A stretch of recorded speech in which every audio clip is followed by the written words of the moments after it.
everyone. My name is Bemson Bomko. I'm a second year student at Lean University and the Watson Institute. I major in social entrepreneurship and I minor in psychology. And today we're going to be talking about societal pressures.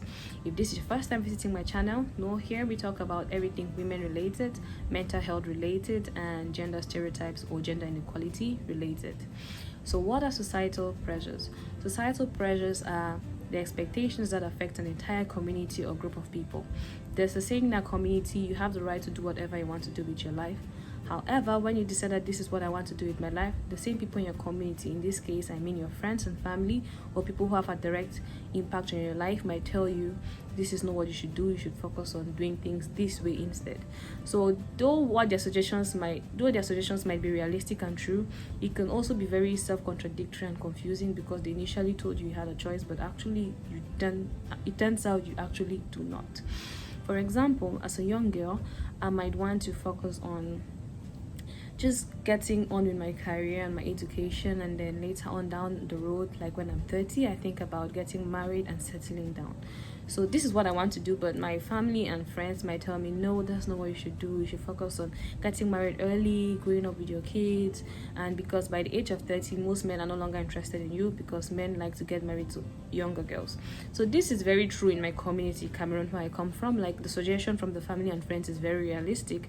However, it's just self-confusing and it's very confusing and self-contradictory because I actually do not have the right to do whatever I want to do because the society does not accept it, or it doesn't work well with the society. So I have to follow the society's timeline of doing things. Yeah, so we've just gone through a global pandemic and it's been hard. There has been negative effects. However, today we're going to be focusing on the negative effects the pandemic has had on women. From the beginning of the gender equality fight and feminism movement, we have seen a very big change in the roles of women hold in the society.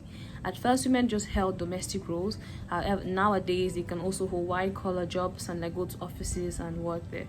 So during the pandemic, most women were locked up in their homes, and this meant despite women being able to have white-collar jobs, they still hold their domestic roles. So they still have to take care of their kids and they still have to do their work.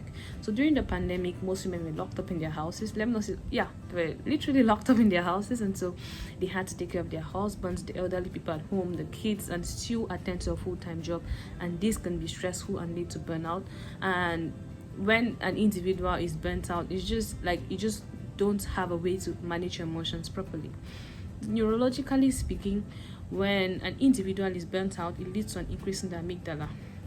The amygdala is a part in the brain that controls one's emotions, and when the amygdala is increased, then it makes an individual more prone to mood changes and also heightens an individual's response to stress.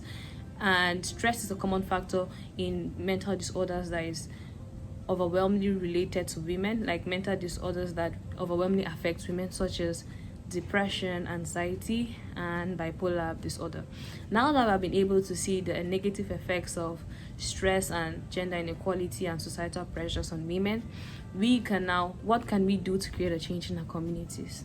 If you are a father, a son, a brother, an uncle who has a sister, a mother, a wife, or just any female counterpart in the house, do well to support them in their domestic chores or in the chores in the house that you can help her assist.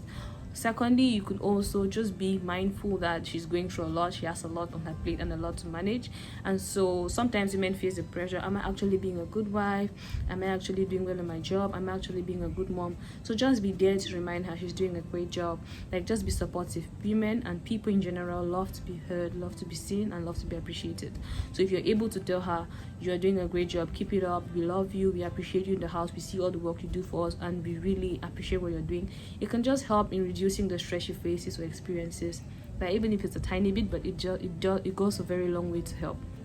Lastly, and most importantly, try to level the playing field when it concerns socioeconomic responsibilities in the household.